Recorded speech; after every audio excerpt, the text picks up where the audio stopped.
So just recently, I completed a soulsborne marathon beating every single game with the Moonlight Greatsword, so might as well go ahead and rank them all from worst to best. Now I did actually want to include the Armored Core Moonlight Blades as well, but I've only played about 5 of those games, and if you're to include Armored Core, then you have to include Kingsfield, Enchanted Arms, Ninja Blade, Otogi, and I haven't played those games, so I'm just going to stick with the Souls games for now. Now the criteria for this is basically going to take into account everything: how well the weapon performs in its respective game, how cool the design is, how fun the weapon is to use, how to acquire it, basically everything. Anyway, let's just get into it. Starting off at the bottom, we have Dark Souls 1's Moonlight Greatsword. Now this is not a bad weapon in its respective game, but compared to all the other Moonlight Greatswords, this one is definitely the worst, and for a lot of reasons. Number one, it probably is the most annoying to acquire. You have to get the tail cut on Seath, which tail cuts are fine in concept, but trying to tie weapons behind them is just not that cool because it just makes the boss fight a completely obnoxious experience. Reason number two, the damage is just not that good. It has pure magic damage, gets a pure intelligence scaling, which is fine. That means you don't get split damage, but your soft caps are at 40, which means your total overall damage is just not that great, especially towards the end of the game where a lot of the bosses are resist to magic, like the DLC bosses for example. It just does terrible damage to those. Now the best part about the weapon is obviously going to be its projectile, which is tied to the heavy attack. Now unfortunately for Dark Souls 1, you don't get any charged heavy attacks, you just have a regular heavy, which means you don't really get a faster version and a more powerful version. But the attack is still nice because it goes far, it's easy to aim, you get a different attack one-handed and two-handed, you actually can redirect it and do a cool 180 with it as well. But the worst part about the projectile is going to be its durability cost. You get 300 durability with the weapon, and every single heavy attack consumes 50 durability. So basically you're only getting like 3 attacks off before you start to notice a dramatic fall off in damage. And having a weapon that consumes a lot of durability is especially bad in Dark Souls 1 because you can't rest at a bonfire to actually repair the weapon. You have to either go back to a blacksmith or use a repair powder, which repair powders are not even that good in this game because they don't even fully replenish the durability of the weapon. And also there's no rings in this game that actually lower the durability cost. So if you plan on building around this weapon, definitely sparingly use those heavy attacks because this weapon can break really quickly if you're not careful. Number 5, we have the Dark Souls 2 Moonlight Greatsword. Now this bad boy is just a slightly upgraded version of the Dark Souls 1 Moonlight Greatsword because one, it just gets more damage. In this game, you can just go ahead and infuse almost every single weapon in the game, and the Moonlight Greatsword is just no exception to that. You can go ahead and have it magic infused to just get that S scaling in intelligence. You can have it raw infused to just dramatically improve the base damage, or you could just infuse it with poison if you wanted to. Now also another reason as to why I like it better than the Dark Souls 1 version is that it does actually get a follow-up heavy attack. So being able to spam the heavy attack is just a lot more viable in this game, especially paired with the fact that its durability cost is also a lot better. Now it's still not that great. The weapon's durability is 75 and every single heavy attack consumes 10, so you don't really get that many costs still, but at least in this game you can rest at the bonfire to repair the weapon, or you can go ahead and equip the bracing knuckle ring to just further reduce the weapon durability cost. Now there are going to be some reasons as to why this is going to be lower on the list. One, its requirements are just the worst out of all the other Moonlight Greatswords. It gets a pure intelligence scaling, but for some reason it gets a strength and dexterity requirement of 18. Why do I have 18 in strength dexterity to wield my intelligence-based weapon? What the fuck? Just a bunch of wasted stats, and this makes power stancing this thing even more obnoxious. And another thing that I don't like is the moveset. The two-handed greatsword moveset is just way too slow in my opinion. One-handed is not too bad, you do get a nice follow-up light attack, but probably the most annoying thing about the moveset is how bad the tracking and redirection is with the heavy attack. Every single time that you click it, you're just basically stuck in that animation, and the projectile is only going to go in the way that you actually face as soon as you click the button. You can't redirect in 180 the thing like you can in Dark Souls 1. So there's going to be plenty of times where you just whiff and just miss with the projectile. Now in terms of how to get the weapon, it also isn't that great. You have to kill Freya twice, so that means either going to New Game Plus or using a bonfire aesthetic, which I don't know the lore reason behind that, but it's just kind of silly. But I'd still recommend using it because, you know, it's a Moonlight Greatsword, it looks cool. Number 4, we have the Demon Souls Large Sword of Moonlights. Now, any single time that I picture a Moonlight Sword, the Demon Souls one is the first one that pops into my mind because it by far has the best design and the most classic. And the remake just made it even better with its cool particle effects. But starting off with this, the perfect shade of blue.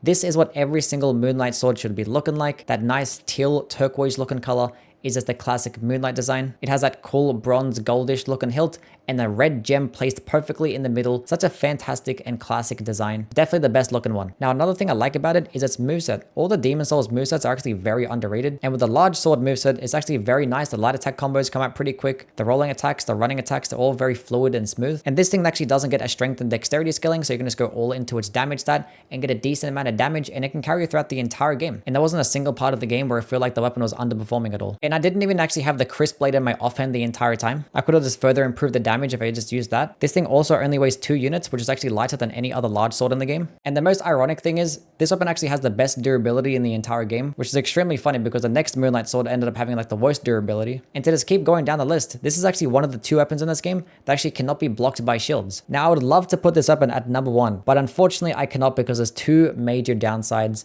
And that's one, it's the only Moonlight sword that just does not get a projectile attack, which is so unfortunate. I wish that it did, it would have been so cool. And number 2, it gets a faith scaling, which is obviously very unique. But of all the games to get a faith scaling, this would have been the last game that I would have liked for this thing to get a faith scaling in. Because for one, it doesn't make any sense at all. It does magic damage, but it doesn't get a magic scaling. It gets a faith scaling instead. And 2, magic spells are just so much better than faith spells, it's not even funny. Like the faith spells can be okay, but they're just all support based spells and there's only one attacking miracle. Whereas all like the offensive based spells are just all part of the magic based stat. This could have easily been the best weapon in the entire game if it has had a magic scaling, because it would have been pure magic damage. You wouldn't have to go into strength or dexterity at all, just go all into magic. And this weapon paired alongside magic based spells would have made for the most broken thing, even if it didn't have a projectile attack. And if it did, this shit would have easily been number 1. And you can also get this weapon pretty early on in the game. All you gotta do is kill a couple of bosses. Now it does involve having to go through the Valley of Defilement, which is not like, you know, the most pleasant area to go through, but it still is very possible to get early on. So yes, I would love to put it at number 1, but those are the 2 things that are stopping me from putting it any higher. Number 3, we have the Dark Souls 3 Moonlight Greatsword. Now this one, honestly, I thought it was going to be a hot pile of trash.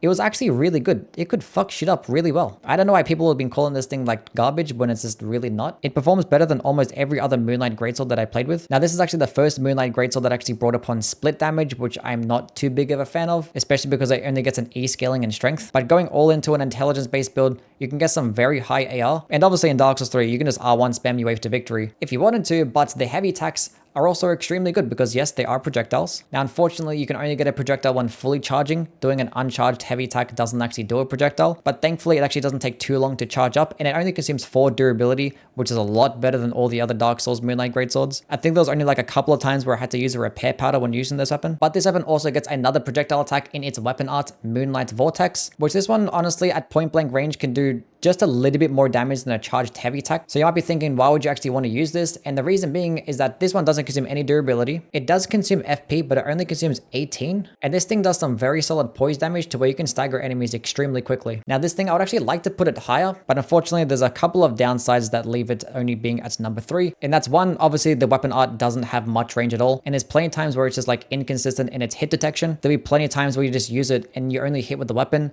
and you miss with the projectile, or you hit with the projectile, but you miss with the weapon. And in that instance, you're just doing terrible damage. You need to hit with both the weapon and the projectile to actually really maximize the damage and poise. And the same thing could be said about the heavy attack as well. There'll be times where just the projectile misses for some reason. And the second downside, the horizontal projectile actually struggles to go upwards at all. You can't really aim it to go high. It's always going to go in a flat line for whatever reason. I don't know why you can't aim it upwards. Now, thankfully, the one-handed charged heavy attack with its vertical swipe can actually go upwards, which is just very stupid because the Dark Souls 1 and Dark Souls 2 versions can actually track upwards. Now, in terms of acquiring this weapon, unfortunately, you do get it later on of Osiris, which you can actually go kill the dancer pretty early on. So technically speaking, you're only going to kill like 3 bosses to acquire the weapon, but 2 of those bosses are scaled for later games, so it's not really going to be the most realistic thing. But this weapon was actually a pleasant surprise that actually performed really well. Number 2, we have the Elden Ring Dark Moon Greatsword, which yes, it's not called the Moonlight Greatsword. The weapon skill is called Moonlight Greatsword. I'm not sure why the weapon wasn't called Moonlight Greatsword and the weapon skill was called Dark Moon Greatsword. I don't know, but the reason why this gets number 2 is because it performed better than all the other Moonlight Greatswords and it's not even close. This one is probably the best weapon in the entire game, probably right there with the Blasphemous Blade. This thing does such stupid damage that it's not even funny, and it actually is the only Moonlight Greatsword that does get a passive status effect, in this one being Frost, which Frost is extremely good in Elden Ring. It takes away 10% of the enemy's health and actually does debuff enemies to just make them take even more damage, and using the weapon skill actually just buffs it with more magic and more frost damage and turns the heavy attacks into a projectile, which the projectile doesn't consume any FP nor actually consume any durability because there's no durability in this game. And not only can you just do ridiculous amounts of damage when you stack with all the buffs in the game, because there's so many buffs that can actually just work alongside the Dark Moon Greatsword, but it also does like insane stance damage. It can poise break enemies so quickly. So yes, this is definitely the best Moonlight Greatsword in terms of performance, and it's not even close. But the reasons as to why it's not going to get number 1 is because it's probably one of the more boring Moonlight Greatswords. You can only use the projectile attack after you use its weapon skill, which its weapon skill is pretty boring. It's just a buff. Its projectile attack is only horizontal swipes. You don't get any vertical swipes at all, or any like unique or cool combos. And probably my biggest gripe with the weapon as well is going to be the look of it. It doesn't get that cool moonlight blue, that nice teal turquoise looking color. It gets like a regular generic blue color.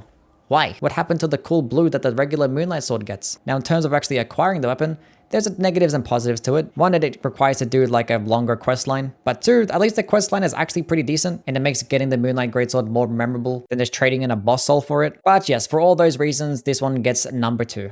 Now, just want to give a quick honorable mention to the Sekiro Moonlight Greatsword, obviously the best Moonlight Greatsword ever made.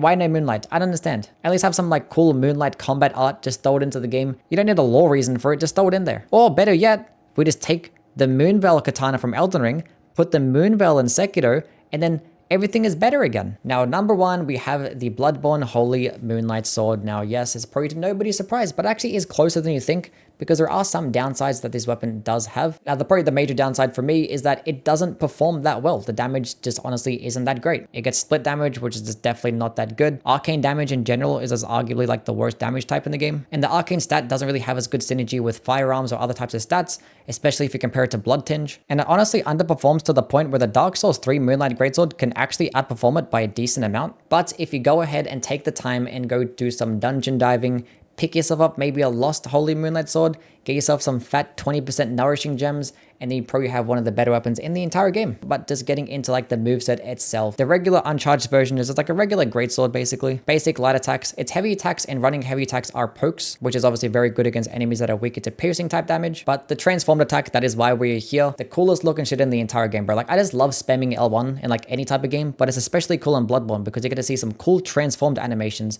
which the Holy Moonlight Sword, like come on, just look at this shit. Look how cool this shit looks. But okay, getting into the weapon, the light attack combos, they're cool, they're fine, whatever. The transform attacks, they're cool, they're kind of slow, I don't really like to use them that much. I wish they actually did a projectile instead, but it's fine. But the heavy attacks and the L2s is all that you need to know because they just do such large amounts of damage that it's not even funny. Now, yes, the downside is that they do consume, one, a lot of stamina, and they actually do consume some bullets, but only 1 bullet per swing is still perfectly fine. And it makes it very efficient if you compare it to some of the tools in the game, because tools can be pretty expensive in terms of its bullet cost, whereas the Moonlight Sword is very nice because the heavy attacks do such large amounts of damage, especially when fully charged, because you do get a follow-up attack as well after you use a fully charged attack. Now, unfortunately, it does consume a lot of stamina, so I recommend going with a rune that actually boosts your stamina. But the L2 attacks are also extremely good as well. Now, it is short range and it also does consume some bullets, but the damage is actually still really amazing, and it is a quicker animation. Honestly, it's basically the exact same thing as the Dark Souls 3 Moonlight Sword, and that you just use the weapon skill for a quicker animation and the charged heavy attacks when you just have more time. But the Moonlight Sword actually has a bit more going for it because you also get a nice running heavy attack that also serves as a projectile and also gets some very solid damage. But once you get the weapon down, just like all weapons in Bloodborne, you can pull off some insane fucking combos, just output some very solid DPS, and just have a very fun time using them. Now, as for acquiring the weapon itself, it isn't the easiest thing to get as it does require to go to the DLC, which is recommended for later levels. Now, you can go there pretty early on